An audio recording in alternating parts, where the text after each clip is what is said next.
আসসালামু আলাইকুম, কেমন আছেন? আশা করি সবাই ভালো আছেন। তো আলহামদুলিল্লাহ, আপনাদের দোয়ায় আল্লাহ যেভাবে রাখছে ভালো আছি, কিন্তু সুস্থ নাই, অসুস্থ। মনে করেন প্রচুর পরিমাণে ঠান্ডা লাগছে, সাথে জ্বর আছে, তো শরীরের সুগারও কমে গেছে। তো সব মিলাইয়া আল্লাহ যেভাবে রাখে আলহামদুলিল্লাহ। ঠান্ডা জ্বর থাকা বিলে ভালো, এটা বিলে আল্লাহ খুশি হয়ে দেয়। এটা শরীরের জন্য ভালো ঠান্ডা জ্বর হওয়া। তো আমার মার দেখা মনে হয় ছড়াইছে। আমার মা অনেক অসুস্থ ছিল, সেও এভাবে অনেক ঠান্ডা ছিল, তার কাশি ছিল, ঠান্ডা ছিল, জ্বর ছিল, মাথা ব্যথা ছিল।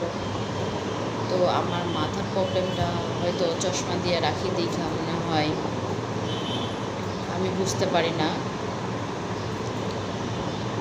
তো ঠান্ডাটা প্রচুর ঠান্ডা, আমার কণ্ঠই দেখছেন চেঞ্জ হয়ে গেছে।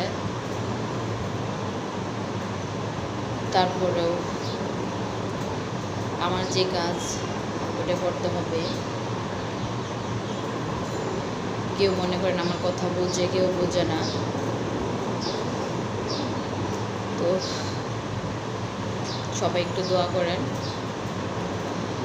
আল্লাহ যেন সুস্থ করে দেয়। বিশেষ করে আমার ঠান্ডা লাগলে আমার খুবই খারাপ লাগে। মানে যত কষ্ট আছে আমার তখনই লাগে যে ঠান্ডা লাগবে। এমনি জ্বর আসলে বা অন্য কোনো সমস্যা থাকলে সমস্যা না, কিন্তু ঠান্ডাটা আমি সহ্য করতে পারি না। আর আমি ওষুধও খাই না, কারণ ওষুধ খাইলে আপনার ঠান্ডাটা ভিতরে কফটা বসা যায়, আর ওষুধ না খেলে কফটা আপনার ঝরে, তারপরে পানিটা ঝরে, সমস্যা হয় না।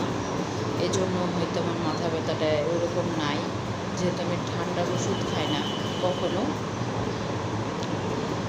তো সবাই আমার জন্য দোয়া করবেন, আল্লাহ যেন দ্রুত সুস্থ করে দেয়। আর আমার চ্যানেলটা যে যেখান থেকে দেখবেন প্লিজ পুরো ভিডিও দেখবেন, চ্যানেলটাকে সাবস্ক্রাইব করবেন, লাইক করবেন, কমেন্ট করবেন, আমার পাশে থাকবেন। আমি ভিডিও করতে চাই না আজকে, তো ভাবলাম আপনারা আমার অপেক্ষায় থাকবেন। যারা আমার ভিডিও দেখেন, আমাকে পছন্দ করেন, আমাকে সাপোর্ট করেন, এই জন্য আমার আশা। তো সবাইকে আসসালামু আলাইকুম, আল্লাহ হাফেজ।